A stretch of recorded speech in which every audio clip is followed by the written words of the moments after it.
Imagine waking up one morning. Your house is in chaos, people rushing around frantic, and then you find out why. The wealthy patriarch, Mr. Leavenworth, he's dead in his private apartment. Yeah, and not just dead. A bullet wound. Back of the head. No sign of a struggle. And here's the kicker. Yeah. Every door, every window, secured from the inside. A true locked room mystery. The kind that just, grabs you. Absolutely. But this isn't just some clever puzzle. Today we're doing a deep dive into Anna Katharine Green's The Leavenworth Case. It's more than just a mystery. It's an exploration of the human mind, the secrets people keep. And it's a foundational piece of detective fiction, really, from the 19th century. It throws us right into this initial investigation, but then, whoosh, this whole web of family secrets starts to unravel. You've brought us a really fascinating case today. Our mission is to explore what makes it tick, why it's still so compelling. Exactly. Our deep dive today, it isn't just about figuring out the who or the how. I mean, those are captivating parts, absolutely. But we're really going to get into the why. We'll explore the complex motivations behind these actions, the societal pressures, especially back then, that shape choices, and the psychological games, when deception is just everywhere. We'll look at the interplay, too, right? Between the amateur, like our narrator, who's all passion and feeling, and the professional, Detective Grice, with his cold logic. Precisely. Helping you understand not just the plot points, but what makes a mystery like this truly last, and how different perspectives can completely reshape what you think is the truth. It's really a journey into critical thinking, examining how simple facts can get twisted. And how a really sharp eye, looking for those overlooked details, can cut through all that deception. Yeah, even the most elaborate kind. Okay, so let's set the scene. Yeah. Because this story just throws you right in, doesn't it? No messing around. We arrive at this bustling house. There's already a crowd gathering outside. Our narrator, Mr. Raymond, he's an attorney, kind of a family friend. He bumps into Detective Grice, which is unexpected. And the body, Mr. Leavenworth. He's found in his private apartment. The butler, Thomas Doherty, discovered him. And the description is so vivid. He's lying on his pillow. His face is cold, calm. But then this ghastly wound in the back of the cranium, it sends a chill down your spine. It really does. And what strikes me is the almost like surgical precision of the description, especially the medical exam. The surgeon comes in and right away says the death was too sudden to distort the features. Instantaneous. Yeah, and crucially, he says it could never have been inflicted by himself. Suicide is out. Immediate. Then they extract the bullet, and it tells this incredibly precise story. Entered at the base of the skull, traveled obliquely upward like a 45-degree angle, hitting the medulla oblongata. Which controls, all the vital functions. Breathing, heart rate. Right, causing instantaneous death and an utterly motionless one. That level of detail, right from the get-go, it's just incredible. It truly is. And what's immediately fascinating, like you said, is how the physical evidence just starts telling a story right away before anyone even says anything. That precise angle of the wound, that's a critical piece of early forensic deduction. It completely rules out suicide. You just can't shoot yourself like that. Back of the head, upward angle, impossible. So right away, it's murder. Right away, it creates this complex puzzle within what seems like a simple death. And the detail that his head must have been bent forward, as in the act of writing, that immediately narrows the possibilities. It suggests vulnerability. Like he didn't see it coming at all. Exactly. Was he working, reading? Was the killer someone familiar? Someone he trusted enough to let approach him from behind without any alarm? It forces us right from the start to look beyond the obvious and ask, what else does the scene imply? That's such a powerful opening. It just grounds the whole thing in concrete observation. And speaking of observation, let's talk about Detective Grice. Yeah. He's not your typical detective, is he? Not the flamboyant type. No, definitely not. The narrator describes him as shrewd, capable, but his eye, it never pounced. It did not even rest on you. Instead, his gaze would sort of settle on some insignificant object in your vicinity, some vase, inkstand, book, or button, like he's confiding in the objects. The narrator even jokes that, for all the connection you seem to have with Grice, you might as well be the steeple on Trinity Church. Yeah. So what does this unique, unpouncing eye tell us about his methods? Why is he so effective, especially with all this chaos swirling around? Well, that unpouncing eye, it absolutely defines his approach. It's a masterclass in indirect observation, really unique. He's not trying to stare people down, intimidate them. Because people lie. Exactly. People lie, they perform, they hide things, but objects don't lie. So he's gathering data from the periphery, from the vase, the inkstand, the button. He's taking these things into his confidence, making them repositories of his conclusions. Like silent witnesses. Precisely. Imagine him walking in. He doesn't lock eyes with the sobbing relative. Maybe he notices a tiny scratch on the floorboard, or a book slightly out of place, or, I don't know, a specific type of ink that might link back to someone. Connecting dots nobody else sees. Right. Synthesizing these disparate, overlooked details. It encourages us to think critically, too, doesn't it? Sometimes the most telling clues aren't where you expect them. He reads the whole environment, not just the people. Brilliant. Okay, so the body's discovered by Thomas, the butler, and his testimony is key right away. He says, no struggle, no pistol lying around, no sign of robbery, with Mr. Leavenworth's watch and purse still in his pockets. Nothing taken. And then the locked room element. Thomas says he secured the house the night before, as usual. Found it just as I left it in the morning. Not a window open or a door unlocked. Sealed tight. The people inside at the time. The nieces, Miss Mary and Miss Eleanor. The secretary, Mr. Harwell. Kate the cook, Molly the upstairs girl, and Thomas himself. Thomas last saw Leavenworth at dinner, but Harwell says he saw him later, during dictation. So, murder, locked house, no forced entry, no theft. What does that scream to an investigator? It screams inside job. It's the classic closed circle mystery setup. That certainty that the murderer, whoever he was, had not left the house, at least not until morning, is absolutely critical. So the killer is one of them. Almost certainly. The suspicion immediately shifts onto that small group. You have to scrutinize their relationships, their routines, their motives, and the challenge for the investigators. It's chilling. The killer is likely right there among them, hidden in plain sight. A betrayal from within. Exactly. Which makes it so much more impactful. It implies a deep-seated reason, something rooted right there in the family and the household. What secrets could push someone in that respectable house to do something so violent? Okay, now here's where it gets really interesting, showing us like early forensic science in action. A clerk from Bond & Co., a gun shop, it's called it. He identifies the bullet as from a Smith & Wesson. Then an officer finds that exact type of pistol in the top drawer of a shaving table, right by Mr. Leavenworth's bed. Convenient, too convenient. Maybe the drawer was locked, but here's the weird part. The key was not taken out, left right in the lock. Huh, strange. The clerk examines the gun, 7 chambers loaded, but a bullet has been recently shot from one of these chambers. Yeah. Okay, makes sense. But then he notices something peculiar, something Grace picks up on. The barrel, clean and bright. Yeah. But the face of the cylinder, the part that holds the bullets and gets all the residue, it shows black powder pistol smut. It has not been cleaned. The contract. Right. Clean barrel, dirty cylinder. And the table's position meant someone could have grabbed the pistol without being seen from the library. So what are these details? The cleaned barrel, the dirty cylinder, the key left in the lock, tell you about the killer, their mindset, their attempt to cover things up. Oh, that's pivotal. It immediately shouts, incomplete cleanup. Why clean the barrel but not the cylinder? It's just panic, maybe, or inexperience, or maybe they were interrupted. Rushed. Definitely rushed. Missing a crucial detail.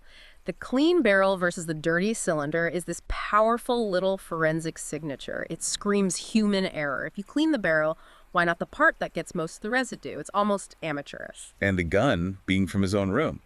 Locked, but with the key right there. Points to someone familiar with the house, doesn't it? Someone who knew where it was, how to get it, and probably thought they knew how to clean it up afterwards, but messed up. It's a great little mini case study in early forensics. Subtle clues contradicting assumptions. It tells us this killer isn't some criminal mastermind. They're desperate, maybe impulsive.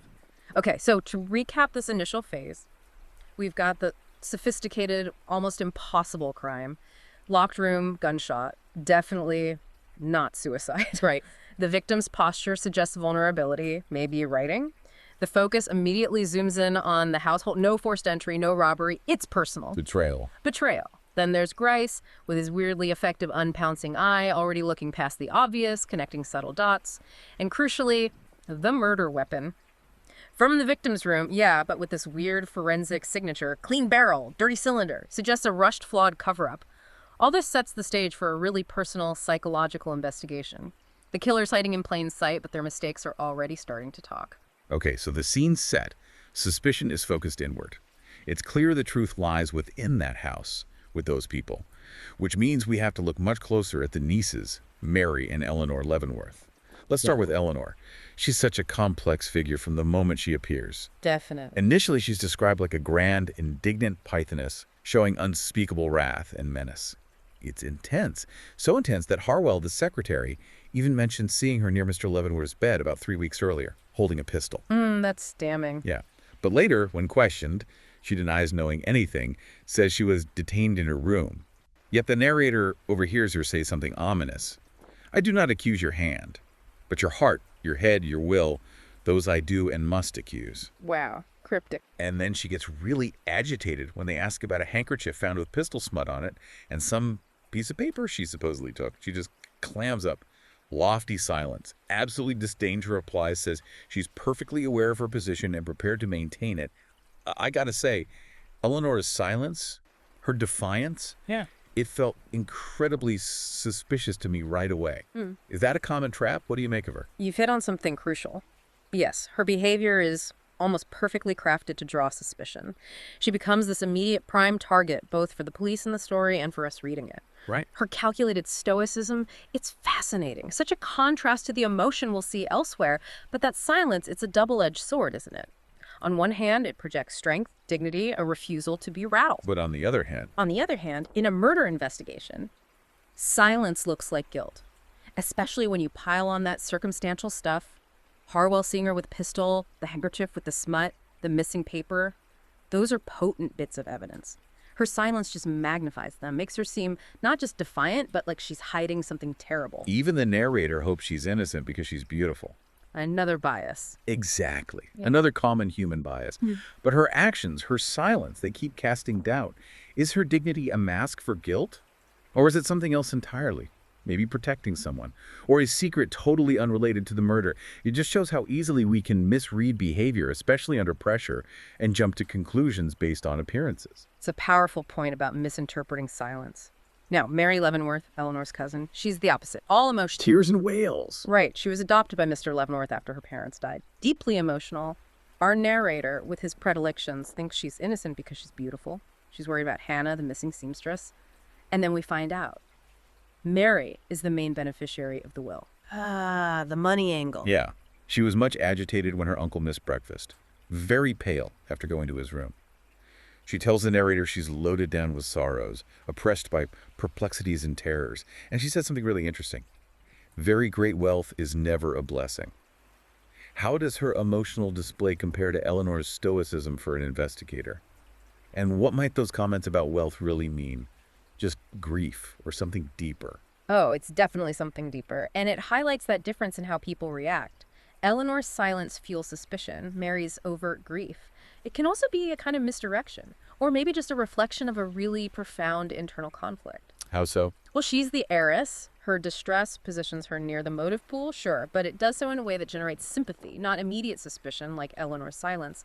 It really underscores the social pressures on women then. Identity, security, marriage, often tied directly to inheritance. Huge pressure. Huge. So her comment, very great wealth is never a blessing.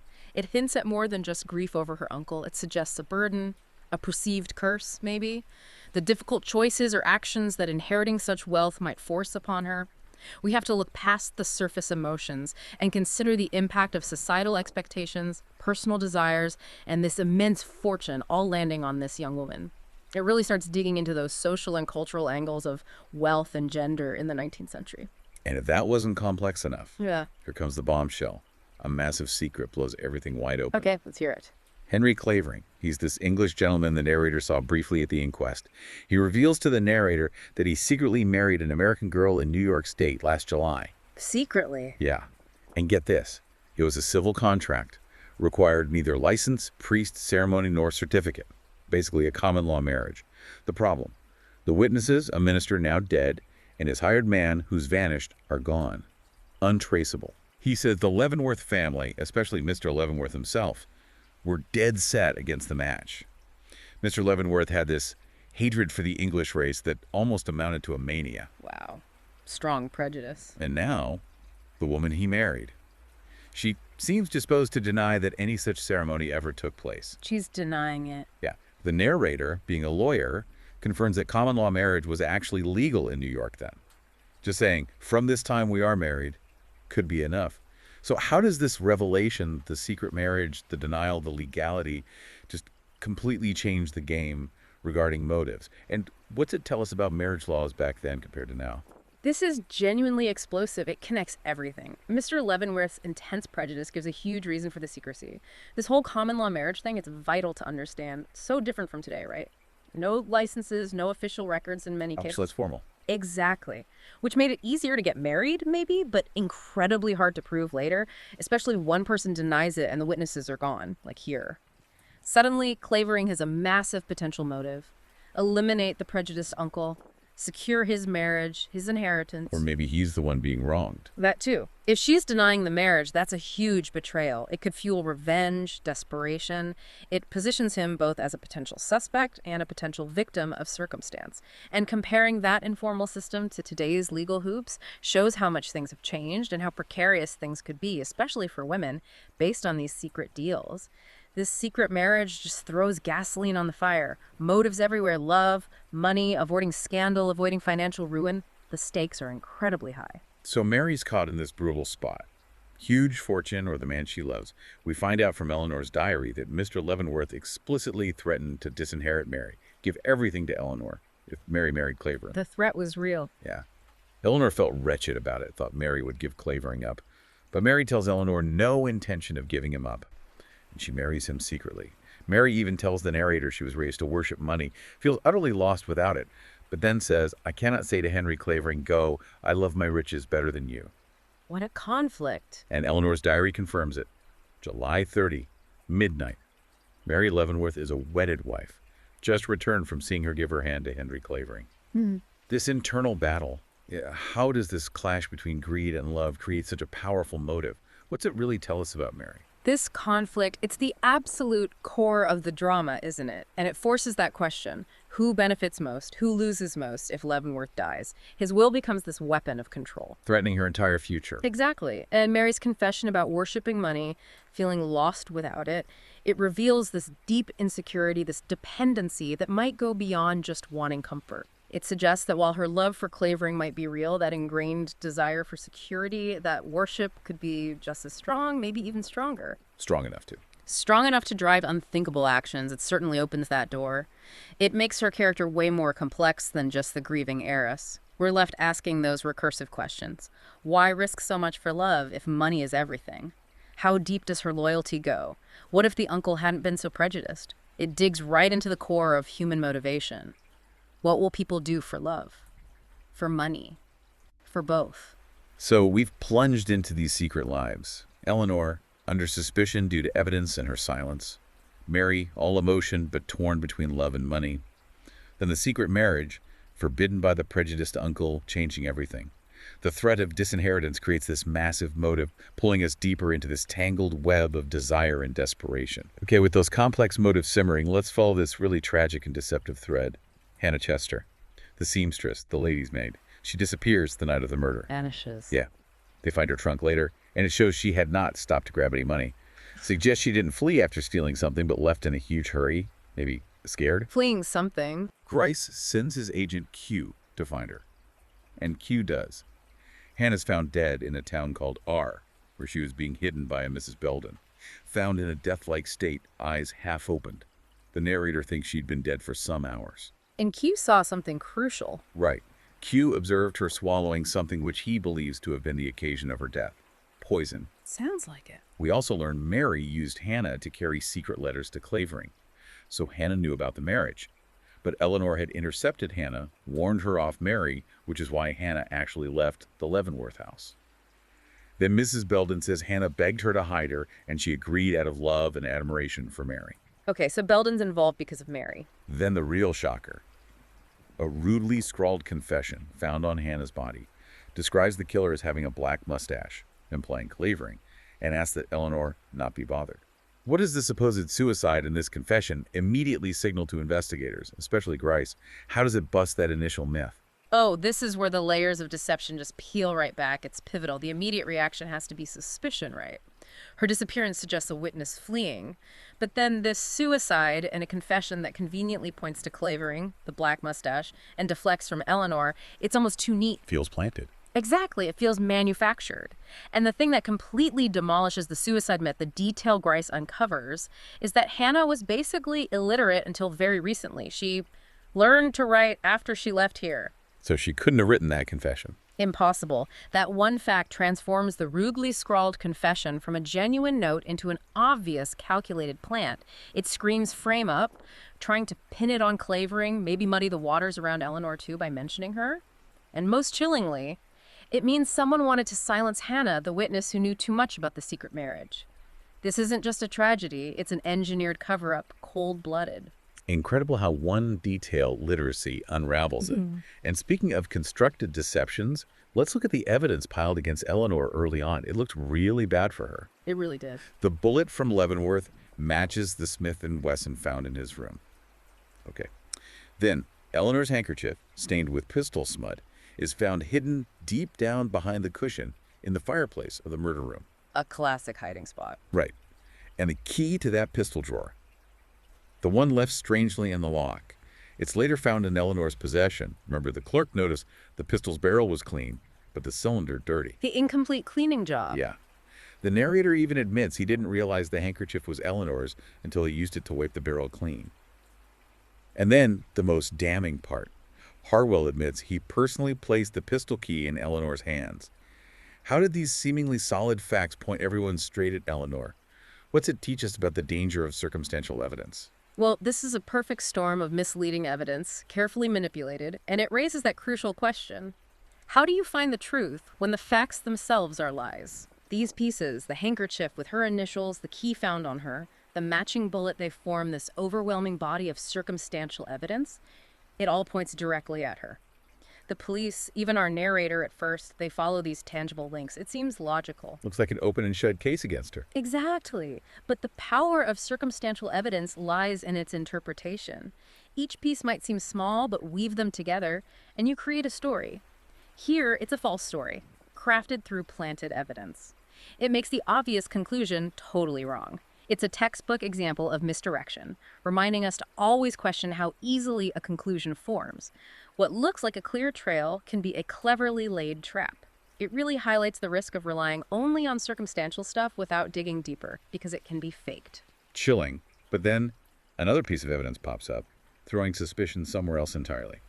A burnt letter. Ah, the letter. A stunning find. Our narrator painstakingly reconstructs it from charred fragments found in Mary's fireplace. The handwriting. Henry Clavering's.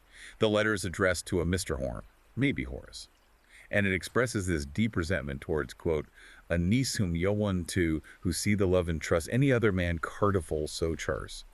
It ends with something like, she is capable of trampling on one who trusted her heart a me. And it mentions a debt of honor. The effort the narrator puts into piecing this together tells you what's important. Once it's reconstructed, what does this letter suggest about Clavering, his feelings for Mary? And what's this debt of honor likely about back then? Oh, that burnt letter is absolutely critical. It shifts everything again. And props to the narrator for his diligence, right? Piecing together those scraps. Seriously. The content written by Clavering, it screams betrayal. He feels trampled on by someone he loved and trusted, presumably Mary, given the hints about beauty and charm. This points suspicion right back at Clavering, but with a different motive now. Not just greed, but betrayed passion. Pride. Possibly. And that debt of honor. In the 19th century, that wasn't always about money. It could be a major breach of trust, a broken promise, especially of marriage, a public insult that needed answering to save face. If Mary was denying their common law marriage, That would be a massive debt of honor for him. absolutely monumental. This letter reveals how tangled personal history and emotions can lead to explosive situations. It shows that raw, ethical angle of betrayal and vengeance simmering beneath society's surface. It tells us spur and glove can be just as powerful a motive for murder as money. Wow. Okay, just when you think you're getting a handle on it. Yeah. Harwell, the seemingly quiet secretary, his confession just twists everything again, doesn't it? Completely out of left field. He starts off refusing to talk. Then this sudden outburst, pure flame and frenzy. He points right at Clavering and yells, "You want to know who the assassin is, do you? Look there then. That is the man, Clavering." Dramatic accusation. Clavering up. Exactly. But then comes the real bombshell. He confesses privately to the narrator. He loved Mary. He hated Clavering. He wanted to protect Mary from suspicion. He even talks about this weird dream where he felt like he was Mr. Leavenworth, sensing doom, but then admits the face in the dream. It was his own. Seeing himself crouching, stealing warily downstairs. The subconscious confession. Seems like it. And then the full extent of his manipulation comes out. He admits he told Hannah to leave, gave her money. He put the pistol key in Eleanor's hand. He basically orchestrated Hannah's suicide and the fake confession to frame Clavering, aiming to inveigle her into destroying herself and satisfy his hatred of Mr. Clavering at one blow. His sudden accusation, the revelation of his motives, obsessive love, hatred. How does this just redefine the whole case? The dark side of obsession. It's a profound, shocking shift. It completely redefines everything and reveals Harwell as the true puppet master behind so much of the misdirection. His actions, driven by this deep, unrequited, obsessive love for Mary and pure hatred for Clavering, show the terrifying lengths emotional torment can push someone. That dramatic accusation was just a ploy. A calculated deflection. Yeah. And the dream, it's brilliant, psychologically. Initially misleading, a way to distance himself, but realizing the face was his own. That's his conscience breaking through, isn't it? An admission of his own guilt, his torment. His plan to get rid of Hannah, the witness to Mary's secret, then frame Clavering and Eleanor. It's chillingly calculated. It showcases the extreme danger of obsession and vengeance. It really highlights that dark side of human nature, the jealousy, the unrequited love, the moral lines people cross under duress. It shows how intricate deception can be, but also how persistent investigation can unravel it. One man's twisted love ensnaring everyone. Wait, summarizing this section. Yeah. Wow, we've really untangled a serious web of deception here. Hannah's death, not suicide, but manipulation to silence a witness. Right. Eleanor, deliberately framed with planted evidence, the handkerchief, the key, pure cunning, the burnt letter. Exposed Clavering's deep sense of betrayal, adding another complex motive. And Harwell. And Harwell. The biggest reveal, his twisted love for Mary, hatred for Clavering, driving him to create false evidence leading to Hannah's death, implicating Eleanor, all to serve his own agenda. The layers of deceit are just astounding. Shows how easily facts get twisted, how vital it is to look past the surface. After all that chaos, Harwell's manipulations, the shifting blame, Mr. Gryce is like this calm center, isn't he? Just pure objective investigation. He really is an anchor. He stays calm, insightful, systematic through it all. He connects the dots, spots patterns, questions everything. He dismisses the easy suicide story for Hannah, recognizes the tremendous depth of the game being played. Doesn't fall for the obvious. No. His focus is always on those insignificant objects. He infers so much from tiny details, like knowing the carriage driver was paid off. He's not swayed by tears or fancy appearances. He says, dead men tell no tales, but then immediately points out the white powder particles on paper from Hannah's room, proof of poisoning.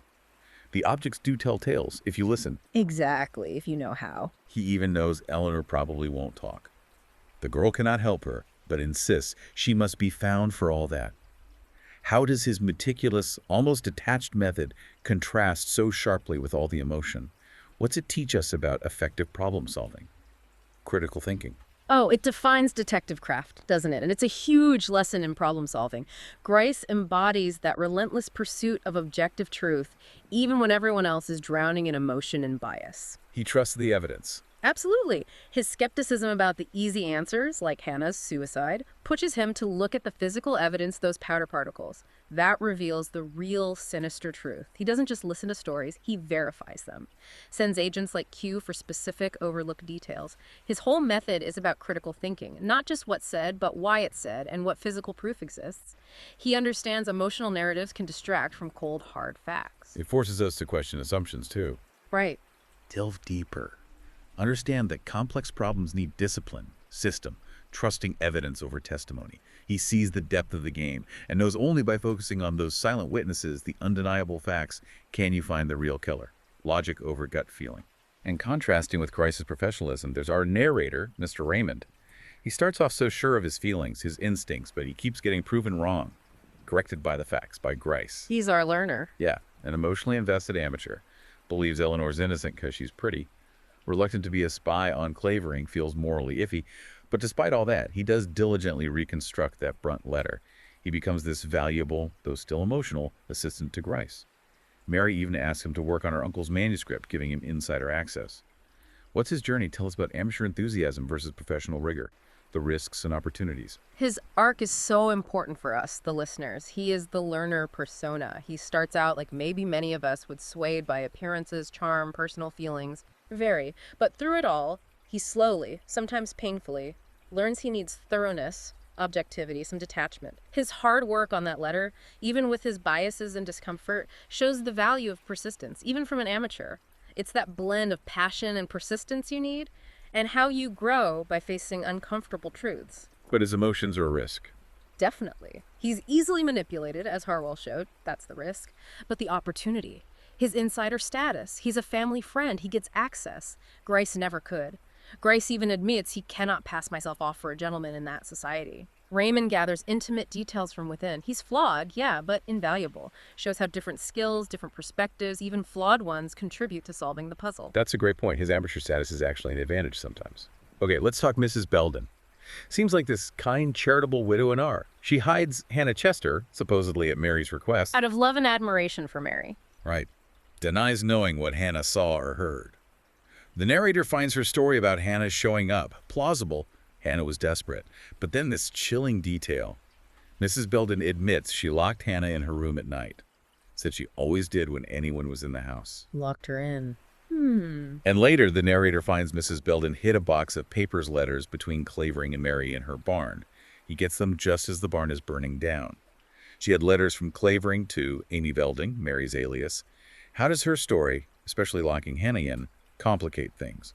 Culpability versus innocence. What about that misguided loyalty? She introduces this really powerful ethical dilemma, those gray areas of complicity. Her motives seem noble, right? Helping Hannah out of affection for Mary seems unselfish. Seems that way. But locking Hannah in her room, intended maybe for safety or secrecy, it becomes horrifyingly significant after Hannah dies from poisoning in that locked room.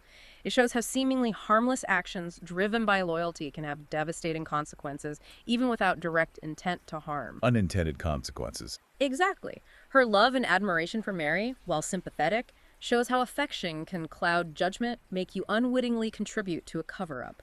Finding that hidden box in the burning barn, that shows a desperate attempt to protect Mary's secrets, revealing a deeper complicity, even if maybe unwitting. It really makes you think about moral responsibility, loyalty, and when helping someone crosses the line into enabling or aiding, powerful social and ethical stuff. And this brings us to maybe the most brilliant piece of detective work in the whole book, the ultimate smoking gun. Grice demolishes Hannah's fake confession by examining the paper. The paper itself? Incredible. He notes its size commercial note, its square trim, its specific ruling pattern. He says flat out, find in whose possession is the package of paper from which this sheet was taken, and you find the double murderer. Then he finds nearly identical paper. Where? In Eleanor's writing desk. Bingo. And he doesn't stop there. He counts the sheets and a half quire should be 12. He finds only 8, suggesting sheets were taken. Then he meticulously compares the ruling lines on the confession paper to Eleanor's supply, noting one line markedly heavier, another so faint as to be almost undistinguishable, an exact match. How does focusing on just a piece of paper become so decisive? What's this teach us? It's just brilliant. A stunning example of early forensic document examination, cutting right through all the lies and emotion with cold, hard facts. The minutia. Exactly. Grice's laser focus on the paper's details, size, trim, that unique ruling pattern down to the heavy and faint lines, it's the absolute breakthrough. It provides concrete, physical proof linking the fake confession, supposedly by the illiterate Hannah, directly to Eleanor's personal belongings. It dismantles the whole narrative framing Eleanor. Undeniable. Undeniable. The missing sheets from the choir, that's quantitative proof. It's not just like her paper, it is her paper. It just underscores that truth often hides in overlooked details, that real forensic science, even back then, can slice through layers of manipulation. It's a masterclass in meticulous observation, questioning assumptions, and the power of verifiable facts. People lie, but the paper doesn't. Okay, so this whole section, it's really showcased Grice's methodical brilliance, his skepticism, his observation, systematically taking apart the deceptions, exposing the fake suicide note via literacy, matching the confession paper straight to Eleanor's desk. Just relentless. Relentless. The narrator, despite his biases, became a key partner. Mrs. Belden showed the tragic side of misguided loyalty. This part of our deep dive really highlights the power of hard evidence and critical thinking, cutting through all the emotional noise and false trails, paving the way for the final, devastating truth. And the truth, when it finally comes out, it's far darker than you might have imagined, reveals this shocking level of calculation and ruthlessness hidden behind, well, a pretty face. The final reveal. Mr. Gryce ultimately points the finger at Mary Leavenworth, the double murderer, responsible for her uncle's death and Hannah Chester's. Both of them. His conclusion. Mr. Leavenworth found out about the secret marriage to Clavering, repeated his threat to disinherit her, and sealed his fate. Mary, driven by that worship of money, killed him for the inheritance. The motive was avarice. Then realizing Hannah, who helped with the secret letters, knew too much about the marriage, maybe even suspected something about the murder, Mary orchestrated Hannah's death by poison. Planted the fake confession to frame Eleanor, using Eleanor's handkerchief and that pistol key as extra misleading clues. So calculated. And Harwell's confession, driven by his obsession with Mary, confirms her guilt and his own twisted role in trying to shield her, faking evidence against Clavering, even helping facilitate Hannah's death. What does this final chilling truth tell us about how far people go for self-interest, the complexity of human motivation? It's the ultimate aha moment, isn't it? Meticulously built by Gryce, tragically confirmed by Harwell, it just exposes Mary's cold-blooded ruthlessness. Shows how that deeply ingrained avarice, combined with the pressure, the uncle's prejudice, the threat of losing everything, drove her to commit 2 murders. And the framing of Eleanor. Shows the psychological sophistication, the deliberate intent. This resolution hammers home that idea. Seemingly innocent people, the ones with the beautiful face, the vulnerability, can hide an immense capacity for evil when pushed by powerful motives like greed and fear. It forces us to look at who benefits, who loses.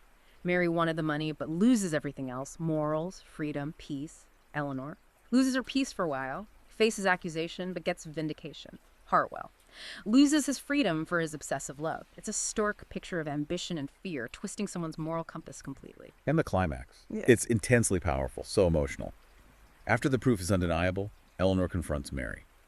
Eleanor, who was wrongly accused, who protected Mary with silence, he's cleared. Mary, facing the evidence, and incredibly, facing Henry Clavering's steadfast love despite everything, she confesses.